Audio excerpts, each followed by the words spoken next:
भीमा नदीमध्ये पिण्यासाठी उजनी धरणातून पाणी सोडले आहे. मात्र नदीकाठचा विद्युत पुरवठा फक्त 2च तास सुरू असून त्या 2 तासामध्ये शेतकऱ्यांना पुरेसं पाणी मिळत नाही. त्यामुळे शेतकऱ्यांनी विद्युत पुरवठा सुरळीत करण्याची मागणी केली होती. या मागणीची दखल घेत आमदार प्रणिती शिंदे यांनी जिल्हाधिकारी कुमार आशीर्वाद यांच्याकडे वीज पुरवठा सुरळीत करण्याची मागणी केली होती.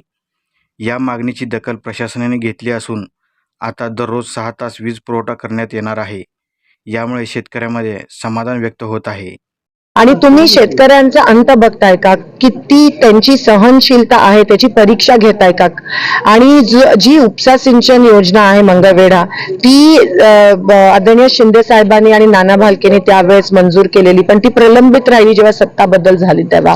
आणि आम्ही जेव्हा त्या गावाचा दौरा केला तेव्हा मी विधानसभेत तो आवाज उठवला आणि कदाचित विरोधी पक्षाच्या दबाव तंत्रामुळे त्यांनी ती योजना आता ती कागदोपत्री तरी मंजूर केल्या. आणि प्रत्येक आता आपण ती 100% त्याचे पैसे मिळायला पाहिजे, त्यासाठी मी तो विषय रेटून धरणारच. आणि त्यानंतर जेवढे काही छोटे मोठे त्या ठिकाणी पाण्याच्या योजना आहेत त्याच्यासाठी आपण एक लॉंग टर्म प्लॅन बनवण्याचा माझ्या तरी मनात एक हे आहे. कायमस्वरूपी ह्या सगळ्या गावांचा हा जो तिढा आहे तो सुटला पाहिजे.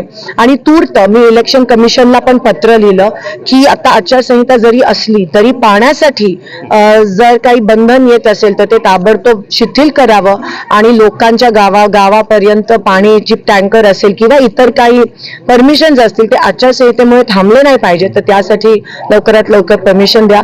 त्यासोबत मी सोलापुरातले काही उद्योगपती असतील, काही कंपनी असतील, त्यांना देखील मी विनंती करणार आहे की तुम्ही टँकर जर या सगळ्या गावांमध्ये पाठवू शकला तर ते योग्य होईल. काही गावांना पंढरपूरच्या 2-2 तासच लाईट मिळतात, ते 2 तासाचं 4 तास होण्याबाबत मी कालपासून कलेक्टरांच्या संपर्कात आहे.